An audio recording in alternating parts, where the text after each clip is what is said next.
acontecer. Aproveitando, Ronald, que você é de Poços de Caldas, né? E a gente acompanha tudo que acontece ali, eu também sou Poços Caldense.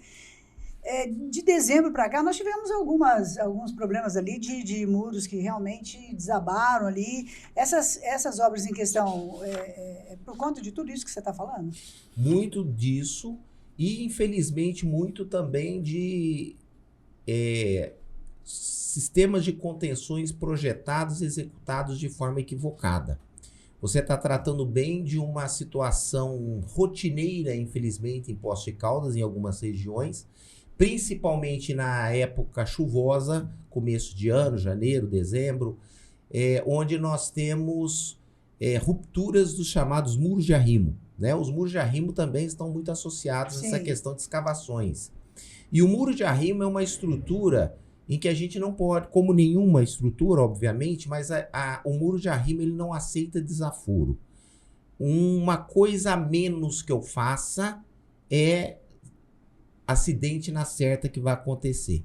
E, em geral, catastróficos, porque envolve volumes de terra, né, contidos de grande intensidade. Então, quando há rupturas de muros de arrimo, são acidentes que a mídia ela acaba apresentando, porque são estruturas que vão realmente para o espaço.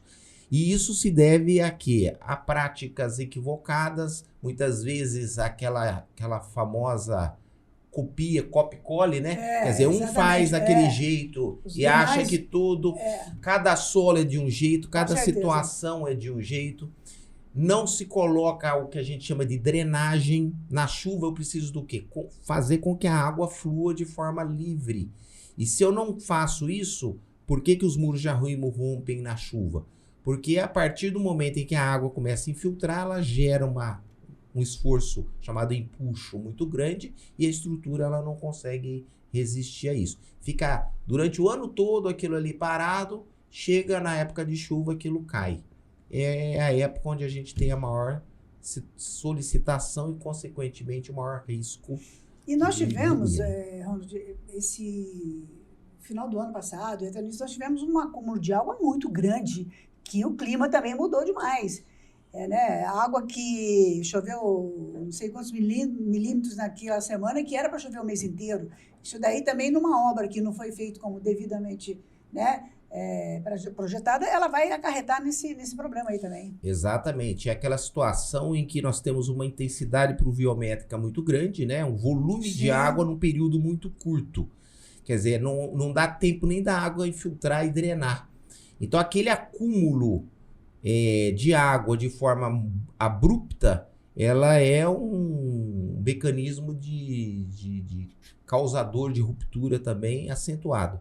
Então, não é um caso, não são dois casos, são dezenas de casos que a gente começa a vivenciar e, infelizmente, é aquilo que leva não somente ao dano material do próprio muro, como também de tudo que está ali por trás. É área de lazer, é piscina, churrasqueira, e temos que rezar muitas vezes para não ter perdas humanas, né? Porque certeza. O pior ainda é que não são raras situações que, infelizmente, às vezes morre gente. Outra situação importante que está diretamente ligada a essa questão de escavação, que é importante também salientar, são as escavações da infraestrutura urbana. Então, quando a gente vai executar uma tubulação de água, esgoto, dentro de uma via pública, um loteamento, ou seja lá o que for, a gente tem que fazer uma vala, que é uma escavação vertical, onde o operário ele vai trabalhar ali dentro para colocação de tubo, etc. Não são raros também situações em que o cara tá ali trabalhando, aquilo desmorona e mata. Sim. Alturas pequenas, 1,50 m, 1,60 m, o cara tá abaixado, a terra vem, derruba ele, morre sufocado ali. Uhum. Da mesma forma que eu tô falando das contenções em geral, a escavação de vala, ela deve respeitar também essa questão de análise geotécnica, escolha de um sistema de escoramento adequado. Nesse caso, é um escoramento provisório, por quê? que eu vou fazer o escoramento para executar o serviço. Depois esse escoramento ele vai ser retirado porque vai ser feito o reaterro. Mas eu tenho que garantir aí principalmente o que? A segurança de quem está trabalhando. Com certeza. É onde nós temos também muitos acidentes. Né? Eu não sei se, eu não me recordo agora se foi no Guarujá ou se foi em Praia Grande, que um prédio recém-construído, inclusive muito bonito, foi todo desocupado, porque 2 colunas na garagem, você presenciou esse fato? Ali o que pode ter acontecido? Aí são situações em que a Eles perícia... colocaram um macaco mecânico, não sei como é que hidráulico, né? Hidráulico. Para tentar segurar, mas aquilo resolve? Resolve de forma provisória para tentar segurar, vamos dizer assim, a edificação e se detectar o problema.